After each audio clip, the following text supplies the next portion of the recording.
It was a frigid evening in late January, the kind of cold that seeps into the bones and turns breath into fleeting clouds. Inside the Kremlin's Grand Palace, Vladimir Vladimirovich Putin sat alone in his private office, a cavernous room adorned with gilded chandeliers and oak-paneled walls. The desk before him was a fortress of order, stacks of intelligence briefings, a map of Ukraine marked with red pins, and a single black telephone that rarely rang without consequence. Outside, snow blanketed Moscow, muffling the city's hum, while inside the silence was heavy and punctuated only by the faint tick of a 19th century clock, a gift from a long-dead czar. At 72, Putin's face bore the lines of decades in power, from his KGB years to his rise through St. Petersburg's political machine, and now, more than 2 decades as Russia's unyielding leader. His pale blue eyes, often described as piercing, stared blankly at the window, where frost had traced delicate patterns on the glass. He should have felt invincible. His grip on Russia was ironclad, his enemies silenced, his legacy etched in the nation's narrative. Yet tonight, an unfamiliar restlessness gnawed at him, a hollow ache he couldn't name.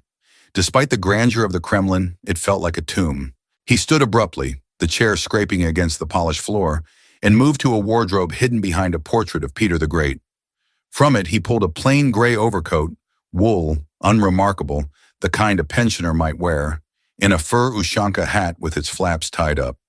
His security detail, a constant shadow of FSO agents trained to anticipate his every move, waited beyond the double doors, their earpieces buzzing with updates. Putin knew their routines. 2 stationed at the corridor's end, 1 near the elevator, and a driver idling in an armored Mercedes by the Borovitsky Gate. Slipping past them would be a gamble, but he'd done it before. Once, years ago, when he had walked along the Neva River's banks in Leningrad unseen. Now he moved with purpose, pocketing a pack of Sobrani cigarettes and a lighter before exiting through a service stairwell used by the cleaners. The air grew colder as he descended, the scent of bleach fading into the damp stone. At the bottom, a narrow door led to a courtyard near the arsenal, where snow crunched under his boots. He pulled his hat low, hunched his shoulders, and stepped into Moscow's night like a ghost among the living. The city unfolded before him like a living map, its arteries pulsing with light and shadow. Red Square lay to his left, its ruby stars atop the Kremlin towers glowing against the dark sky. But he turned right toward the lesser-known alleys behind the Bolshoi Theater. Moscow in winter was a study in contrasts. The golden domes of St. Basil's gleam for tourists, while beyond the postcard vistas, streets grew raw, lined with Soviet-era apartment blocks and vendors selling piroshki from rickety stalls.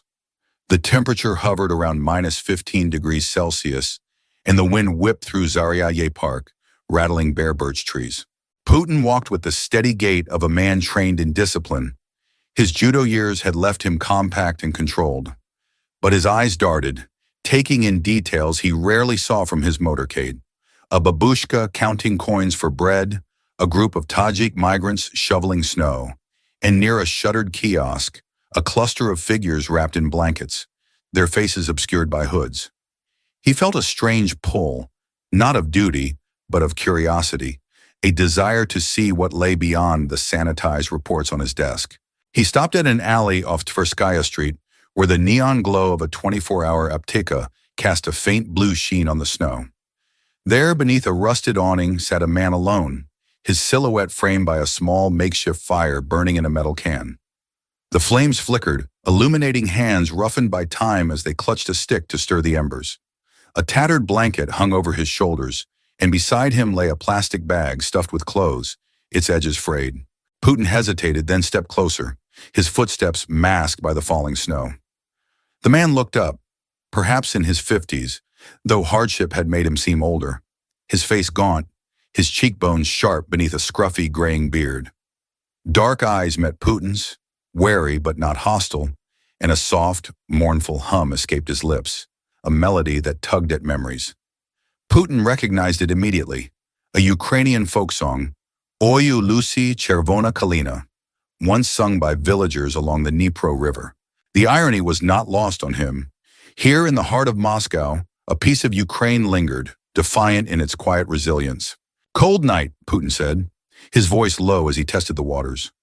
He pulled the cigarettes from his pocket and offered one, a casual gesture as if he were just another Muscovite seeking warmth. The man nodded, accepting the Sobrani with fingers that trembled slightly, not from fear, but from the chill. "Yuri," he said simply, lighting the cigarette with a match struck against the can. His accent carried the soft burr of eastern Ukraine, perhaps from Donetsk, tempered by years away from home. Putin crouched beside him, lighting his own cigarette as the smoke curled upward in the still air. "Dmitri," he replied, the alias rolling off his tongue with ease. They sat in silence for a moment, the fire crackling between them, until Yuri spoke again. "I came here when the bombs started. Thought Moscow would be safer. Funny, no?" His laugh was dry and humorless, and Putin felt a sharp twinge in his chest. Something unbidden. He had signed the orders and watched the maps shift, but now he was faced with a man, not a statistic. Yuri didn't ask questions, and Putin offered no explanations.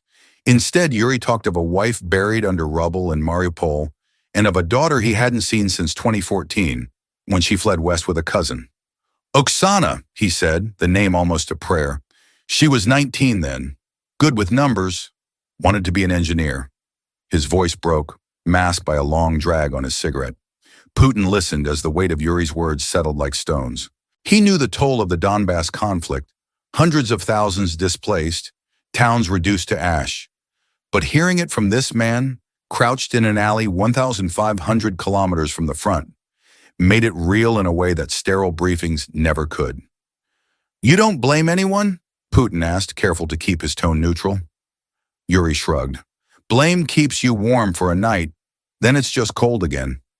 The simplicity of his answer struck Putin harder than any accusation. He tossed his cigarette into the fire and stood, silently promising himself he would return. Back in the Kremlin, Putin slipped through the service entrance unnoticed. The wooden bird carving, imagined as a future gift, remained a figment of what might be. He shed the overcoat and hat, resuming his official role as if nothing had changed. Yet Yuri's face lingered in his mind like a ghost he couldn't banish. The next morning, he sat through a Security Council meeting, his voice steady as he approved troop movements near Kursk, though his thoughts drifted back to that dark alley. Over the following days, he found excuses to leave. Late-night inspections that baffled his staff, and each time returned to Tverskaya bearing bread, tea, or a spare blanket. Yuri accepted these gifts with a nod, never prying, though his eyes grew sharper with each visit, as if silently confirming that Dmitri was more than he appeared. For Putin, these clandestine moments, the fire's warmth, Yuri's stories of a shattered life, and the quiet anonymity became a refuge from the weight of his responsibilities. 1 week later, Yuri invited him to a spot by the Moskva River, where a dozen others gathered beneath a concrete overpass. The river's surface gleamed like black glass, reflecting the lights of the Third Ring Road, while the group shared a pot of watery soup cooked over a propane stove. Putin sat on a crate, his hat pulled low, watching as they passed around a ladle. Russians, Ukrainians, and even a Chechen man missing 2 fingers. Yuri introduced him as Dmitri, a quiet one, and they welcomed him without hesitation.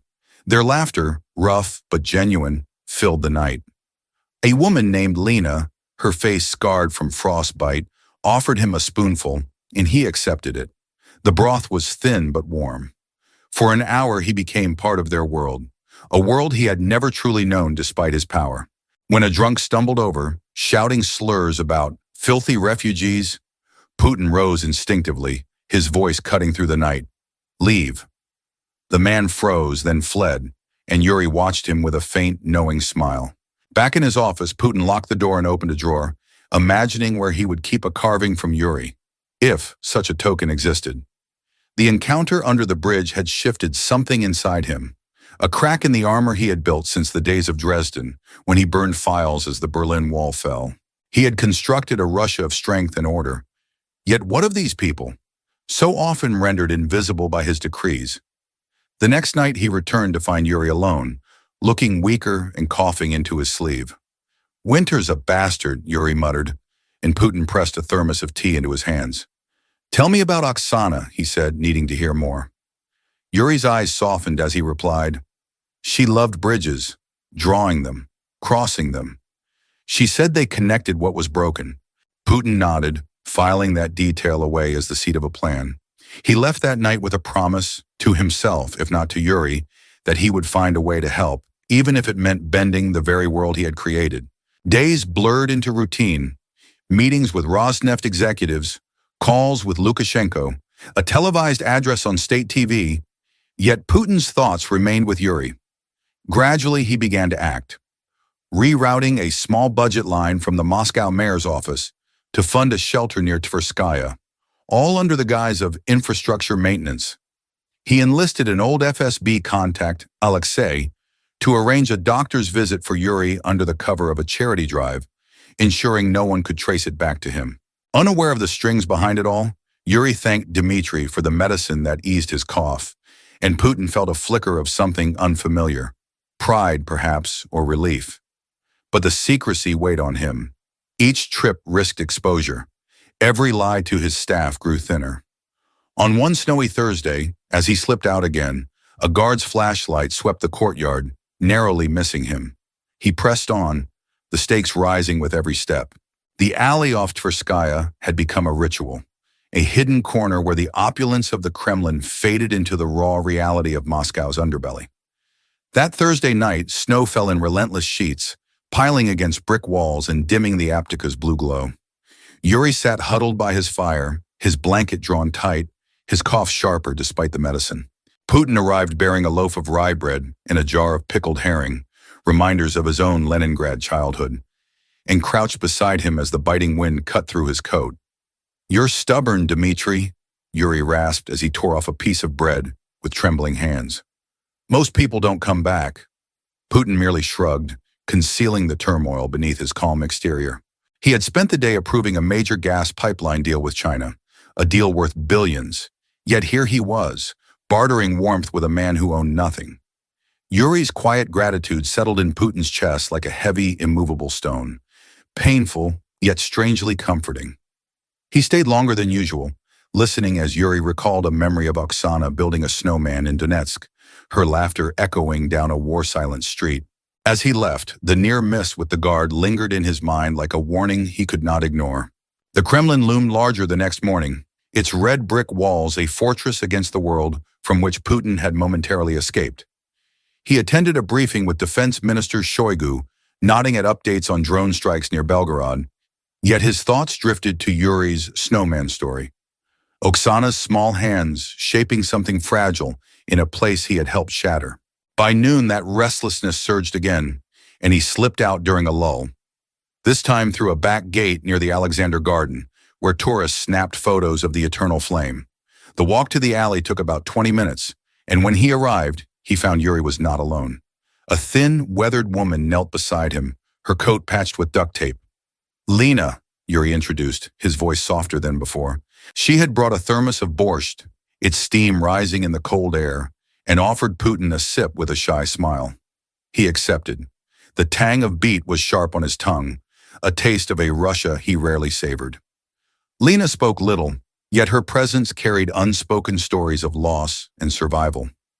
Watching them share the soup, the quiet trust between them stood in stark contrast to the guarded silences of his own world. And for a moment, the cracks in his armor seemed to widen.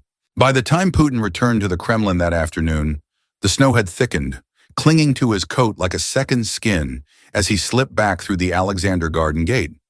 Inside, the stifling heat of his office, heavy with the scent of polished wood and old paper, made him long for the rawness of that alley.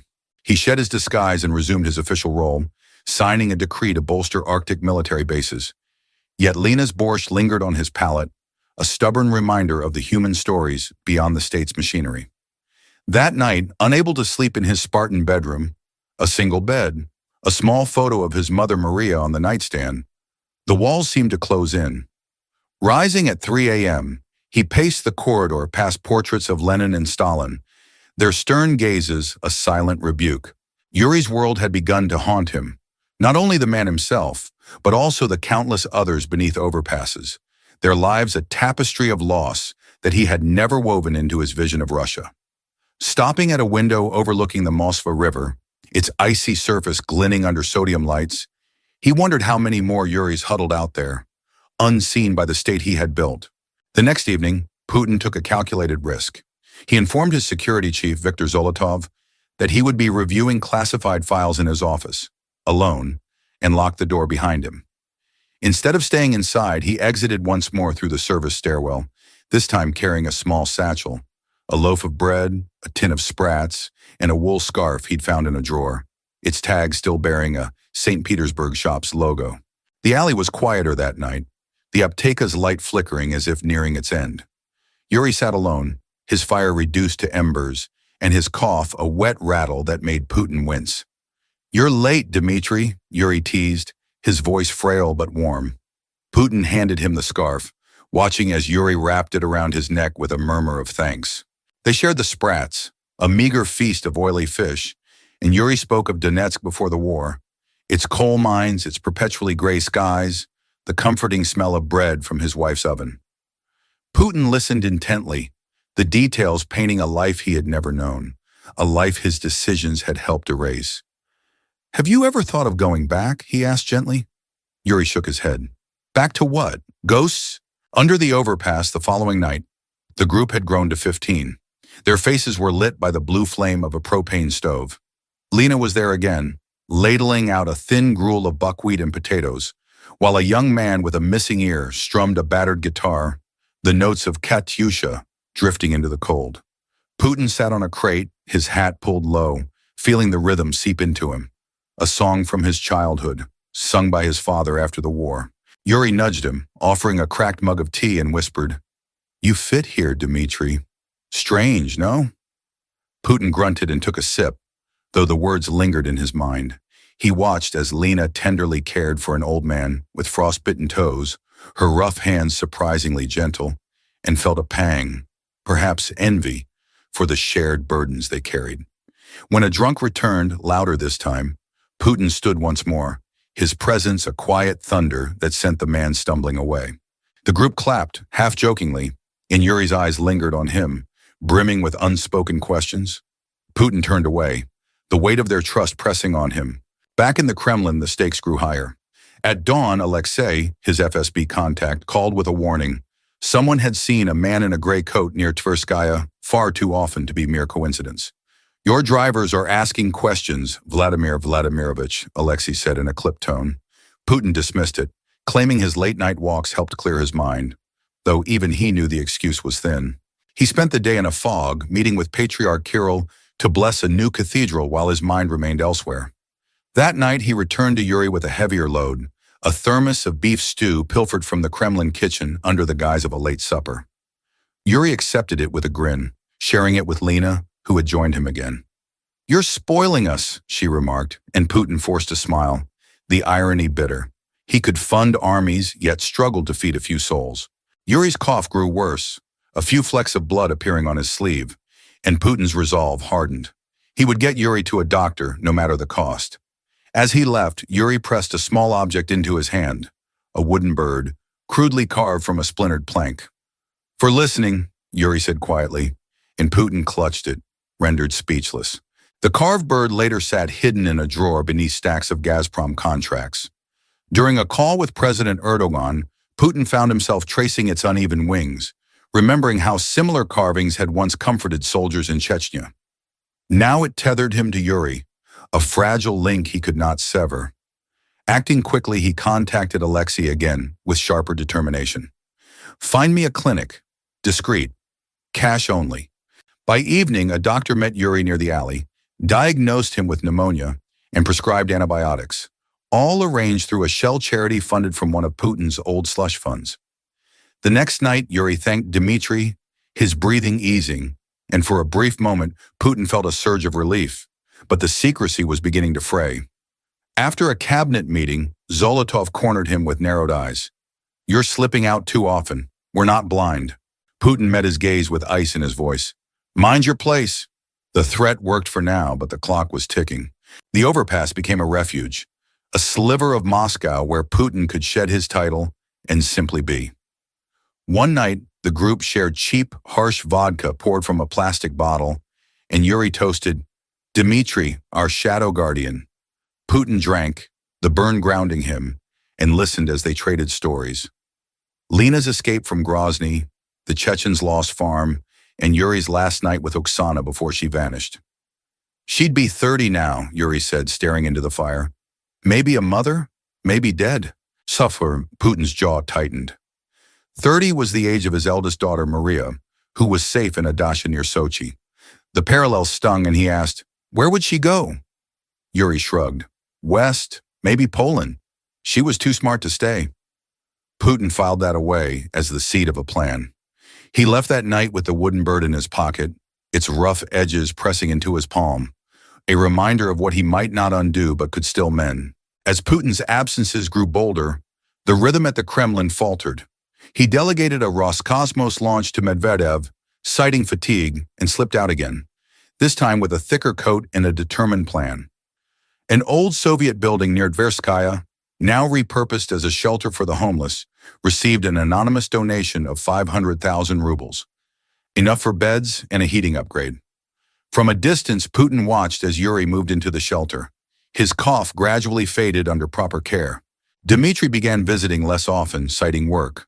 But he brought news: a janitorial job at a Rostec warehouse, sweeping floors for 20,000 rubles a month. Yuri accepted the position, his hands steadier as he gripped the broom, and later thanked Putin with a rare embrace. You're a good man, he said softly. A word Putin hadn't heard about himself since the 1990s. Rumors of an anonymous benefactor buzzed through the shelter, and a tabloid snapped a blurry photo of a man in a gray coat. In anger and fear, Putin burned the paper in his fireplace, the wooden bird on his desk bearing silent witness. The tipping point came on a bitter February night. Putin arrived at the shelter only to find Yuri missing. Lena whispered that thugs had attacked him for rising too fast. Lena led Putin to a ditch near the Third Ring Road, where Yuri lay bloodied and shivering, his blanket torn. Putin's training took over. He lifted Yuri, ignoring the pain in his own back, and carried him to a nearby clinic, barking orders at a startled nurse. He's mine, he snapped, the lie as fierce as his determination. Yuri stirred, his eyes cloudy, and mumbled, You're no soldier, Dmitry. Who are you? Putin brushed off the question, even as it echoed in his mind while he sat beside the cot, the wooden bird clutched tightly in his fist. The nurse stitched Yuri's scalp with 5 jagged stitches, and Putin paid in cash, his hands shaking with rage. He had failed to protect Yuri, a failure that cut deeper than any loss on a battlefield. As dawn broke, he vowed to fix everything, regardless of the cost. Back in the Kremlin, Putin summoned Alexei to a secure room beneath the Senate palace, the concrete walls muffling their voices. Find me names, he said quietly. Thugs near the Third Ring. I want them gone. Alexei nodded without question, and within days 3 men vanished, quietly, efficiently, as only the FSB could manage. Putin did not ask how, he only cared about the result. Yuri recovered in the clinic, his spirit bruised yet unbroken, and Putin visited him, bringing tea and offering a lie. They won't bother you again. Yuri gripped his hand, his eyes searching. You're more than you say, he murmured. Putin pulled away, the wooden bird heavy in his pocket, and left without answering. Later that night, standing on the Kremlin balcony as Moscow sprawled below, he felt the crushing weight of his choices. Power had built this city, but it could not heal Yuri. The crack in his armor had become a chasm from which he could not retreat. The shelter became Yuri's new home, its cots and fluorescent lights a far cry from the cold alley. Putin arranged further support, antibiotics, a new coat, even a prepaid phone, all channeled through Alexei and completely untraceable. One day, Yuri called with a crackling voice, Dmitry, I'm working again, sweeping floors. It feels good. Putin smiled, a rare upturn of his lips, and said, Keep it up. Yet the tabloid photo resurfaced, sharper than before, and Zolotov confronted him again, holding up the image of a gray-coated figure near the shelter, hat pulled low. This is you, isn't it? Putin stared him down, his voice icy. You see what I want you to see. Zolotov backed off, but the rumor spread. Bloggers speculated and aides whispered. Putin burned another paper, the wooden bird on his desk a silent witness to all that had transpired. He had saved Yuri, but the cost was mounting, and the Kremlin's walls began to feel tighter, as if the very cage he had built was closing in.